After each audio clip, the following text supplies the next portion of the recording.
Hi, welcome to Happy Tales. I'm Cheryl Rosenthal, Communications and Education Coordinator here at the Oshkosh Area Humane Society. And I'm Joni Geiger, Executive Director. And today, Joni, we're going to talk about the Oshkosh Area Humane Society. We're going to talk about our roots. We're going to talk about where we started, where we came from, where we are right now, and where we're headed. Right. And exactly. I think it's good every once in a while to review those things. And I think it's important to just give a little bit of a history. Before 1990, the Oshkosh Area Humane Society was operated by the Oshkosh Police Department, and they were in charge of picking up strays and taking care of animals that were lost. It was definitely a city facility. And you were very instrumental in 1990. You wrote a letter to the editor. I did. Can you tell us about that? Sure. What prompted you to do that? Well, actually, I visited the shelter, and I was an adult at that time, and of course the last time I had been at the shelter when I was a kid, and I was very dismayed at the conditions and just that, and I was very disappointed, and I felt extraordinarily sorry for the animals, and it was just not a happy place. And I just figured, you know, the city of Oshkosh, being as big as it is and as progressive as it is, really should have had something much more for those animals. And so I wrote a letter to the editor, just sharing some of my concerns and what I thought maybe we could do to make it better. And that turned out to be a blessing in disguise, because there was a lot of people that obviously felt like I did.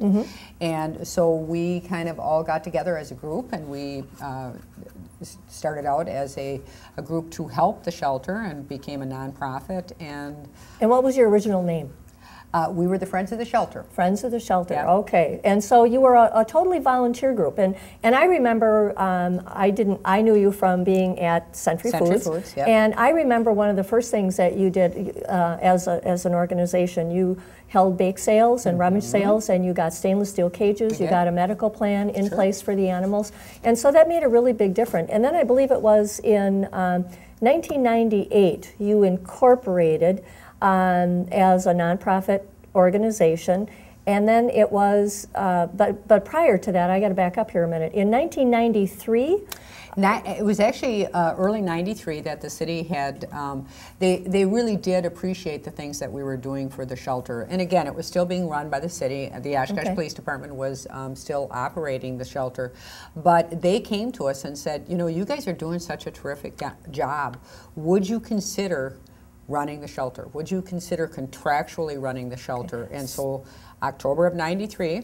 Okay, so all of a sudden an organization, this volunteer group, that was just kind of taking care of the needs of the animals as a volunteer group, was suddenly totally in charge of all the operations at the Humane Society. That had to be kind of scary, was it? Cheryl, I can still remember that first day standing at the counter at Dempsey Trail and just going, am I crazy or what? I mean, how crazy was that? Had no concept of what we were getting into. Just really had just a phenomenal passion for the work. So that was in 1993. Okay. Yeah. And then in '98, you became incorporated as Friends of the Shelter. And then in 2004, we acquired a one-day surgery center, the building that you and I are currently sitting in, because we kind of outgrew Dempsey Trail. Yeah, we needed to move forward, and the decision was made that we were going to do that. And it was kind of a step out in faith. I think a lot of people think that everything here at the facility is paid for. We still have a mortgage. We still have a mortgage. We still have a mortgage. Trust me, we have a mortgage. But we moved into this location in March of 2005, and then in 2009, what happened, Joni? Well, in 2009, and of course, you know, between that time in 05 and 09, you know, we were just really busy adjusting to this new facility because it was huge as compared to Dempsey Trail. So there were a lot of things that were being done, but I happened to go to a workshop put out by the HSUS, which is the Humane Society of the United States. Bonnie Brown was the speaker. It was a one-day workshop, and it was life-changing. It was life-changing for me, and it was life-changing for our shelter, because we learned about life-saving and what a great concept that is, and it just is extraordinarily life-changing for animals. And we have found that to be true here. It's made a tremendous difference, and of course we're going to share that today. Okay. So what is life-saving? The mission. What does that mean? The mission is simple. I mean, it's you save the lives of every adoptable animals. We have made a pledge to never euthanize an animal for space. Okay. How does that differ from no-kill? A lot of people out there think, well, then you must be a no-kill. If you save every adoptable animal, that makes you a no-kill. How does no-kill different from life-saving? Well, technically, you know, the term of no-kill is changing, or at least the what it actually means is changing, because people are looking at that a little bit differently. Traditionally, what it meant is you kept every single animal. However, you know, that has now changed, that you look at animals and you just say, are these animals placeable? Can we put them up for adoption? And so in some respects, Cheryl, we are what we would call a no-kill, although I don't like that term. We consider ourselves a life-saving shelter. But that's the difference, is that what we do, if an animal is adoptable, we put it up for adoption and we keep it for all the length of time that we need to do. Okay, and we never turn animals away. We never turn animals away. Animals in need are always accepted here. Absolutely. And so life-saving is important for animals like these that are pictured here, Toby and Gwen and Bert. These are animals that in the past normally would have been passed over. They probably would have been euthanized because there wasn't the funding or... Well, it was a medical cost, Cheryl. If you look at some of these issues that we're looking at right now, these are things that cost money. Obviously, you need to go forward with that.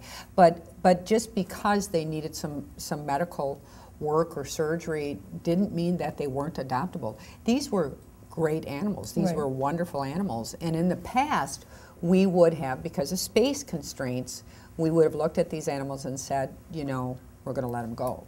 Okay, so that's changed now with the life-saving mission.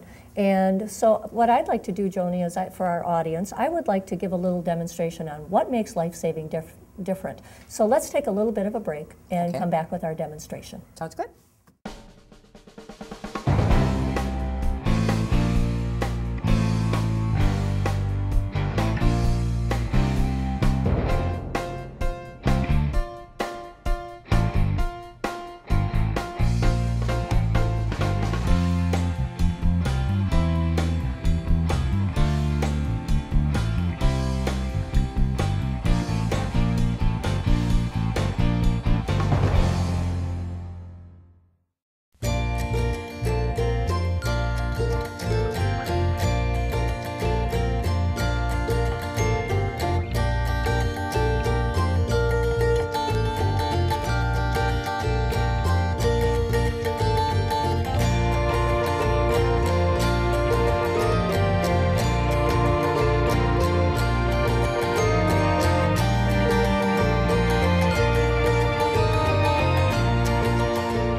Well, Joni, you are the executive director of the Oshkosh Area Humane Society.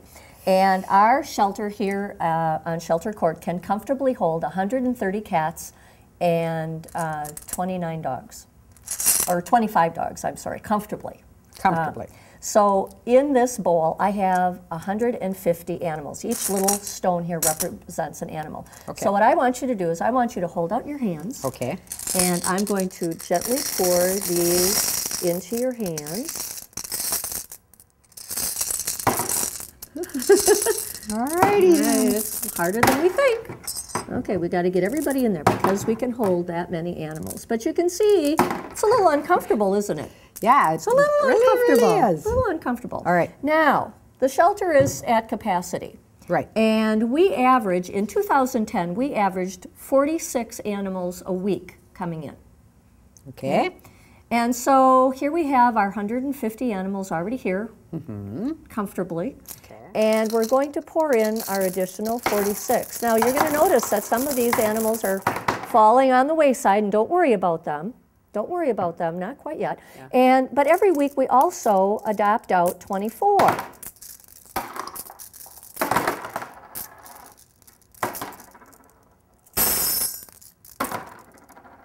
So you're taking out 24 animals? I'm taking out 24 animals. These are animals that got adopted. Right. And we notice that there's still some animals falling, and we're not going to worry about those right now. Not going to worry about those. But now that's week number 1. That's week number 1. Week number 1. Now, week number 2. here comes our additional 46 animals that Joni's trying to hold in her hands. And some of them are still spilling by the wayside. Now we're going to take out another 24. My arms are getting sore.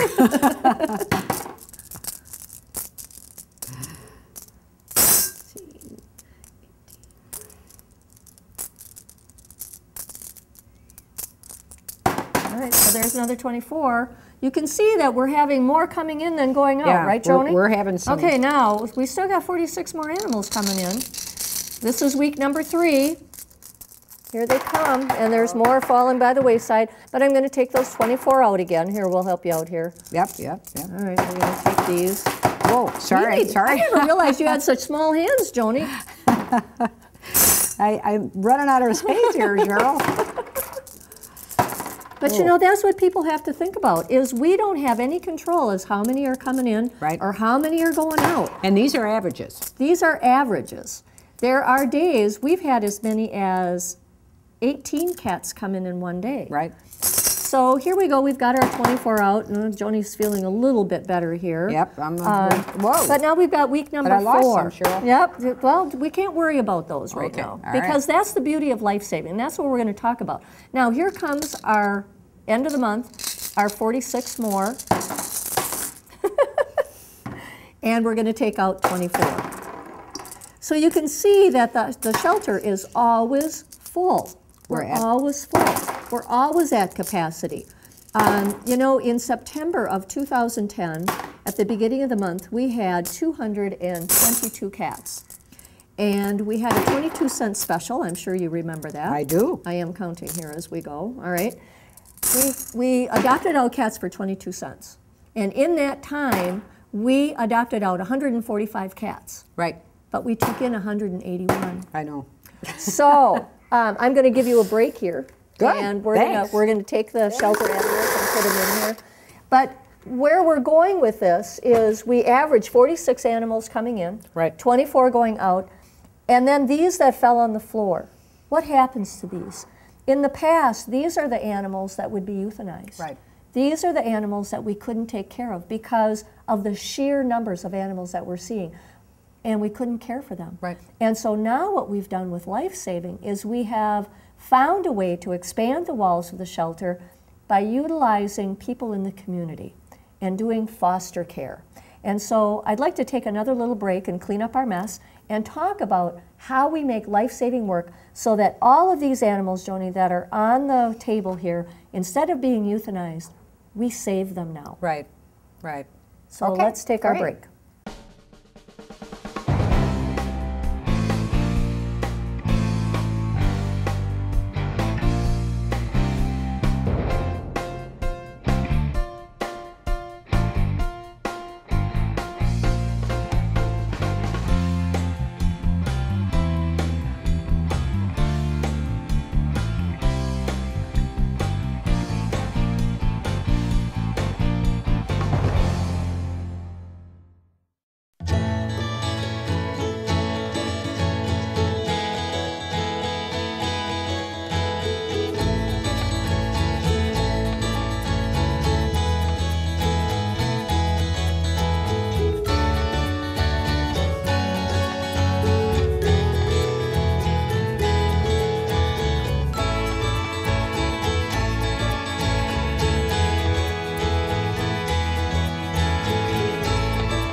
Well, Joni, have your hands recovered from hanging on to all those animals? They're still a little shaky.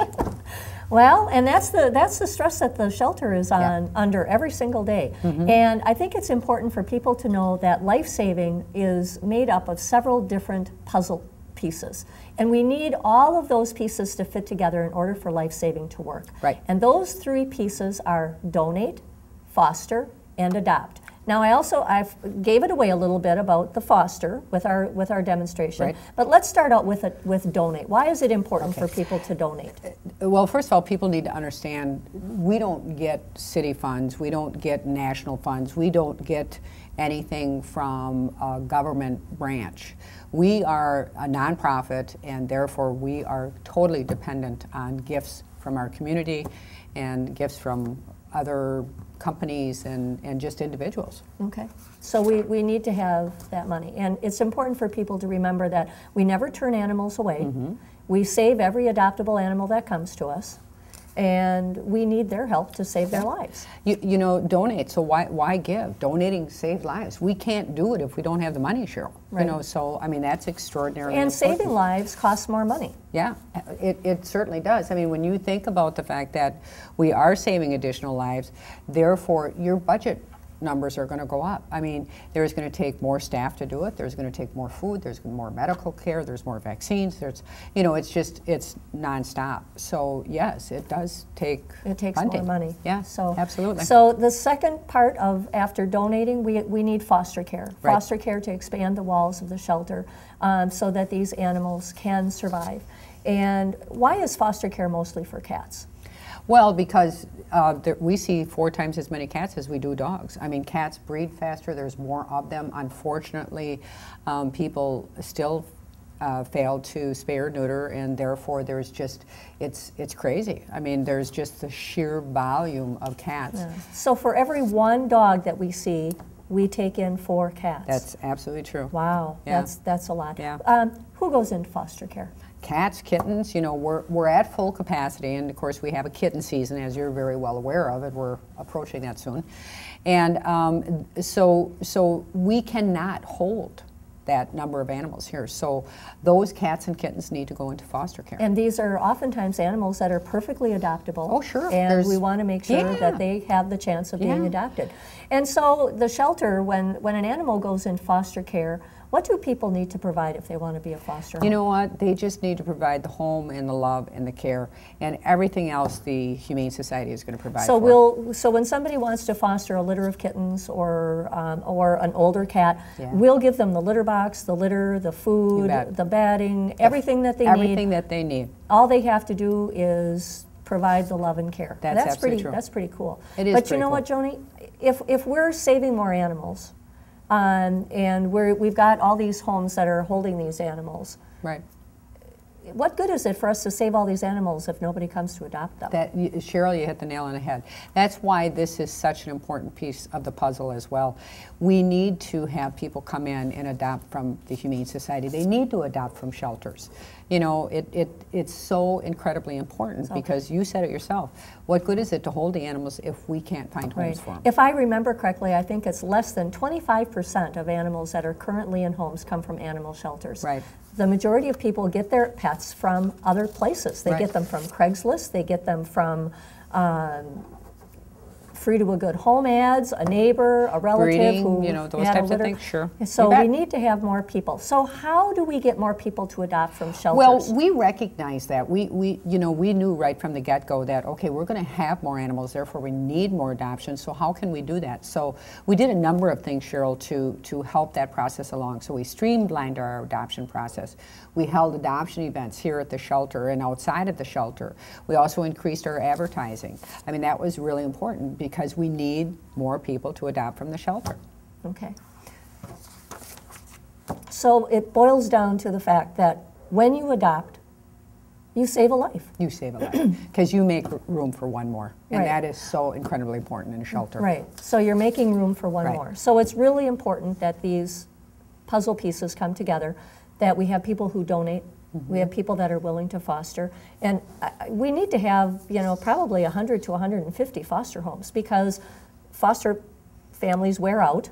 They need to take a break, so we need more. And then we also need to have people adopt from us. And most importantly, we need all the people in our, you know, viewing area to support us in some way. That's right. We can't do it without people. We just can't. Right. Right. So. Well, you know, no one can do everything. Right. But everybody can do something, and it doesn't have to be a big something. If somebody can help us in some small way, it really makes a difference for the animals. And bottom line is the animals don't have a voice, and it's up to us to speak for them. That's right. And so everything that anybody can do, if you can donate something, if you can be a foster parent, if you can adopt, we need people to do those things. We do. And it doesn't have to be a lot. It doesn't. we have our program, our Humane Hero program, which is a $25 gift every month. Goes towards the care of the animals. It's an On Your Honor program. It's just one of the many ways that people can donate. They can think about giving to our spay-neuter program, our SNP, which is spay-neuter in-house program.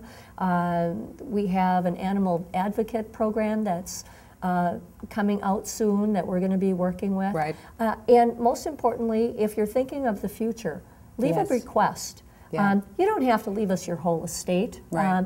You know, a lot of times 1% is fantastic. 1% is a huge amount, and it's something that everybody should be thinking about. And you know, a lot of times I myself, I think, well, I don't have anything. I don't, have a large bank account or a lot of property. But there is something that everybody can give. And so if you care about the animals and you want to see the work that we're doing here to continue, give to the life-saving mission. Absolutely. It is so incredibly important, Cheryl. I mean, it is what we do here. It is our passion. It is our life.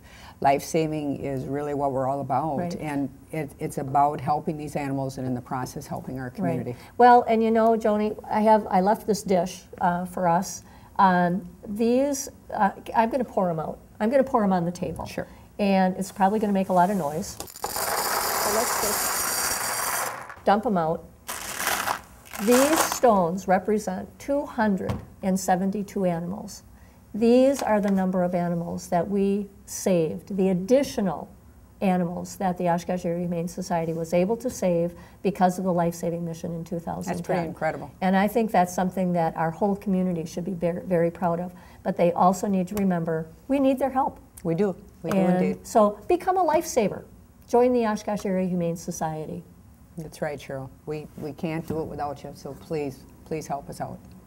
I hope our show today has given you a better understanding about life-saving and the mission of the Oshkosh Area Humane Society. And we would just like to share with you so many of the pictures of animals that have already gotten adopted this year. We hope that you enjoy them.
Wasn't that great seeing all those photos, really Joni? It really is. It was really exciting. I hope everyone enjoyed seeing all those happy endings, and until next time, happy tales to you.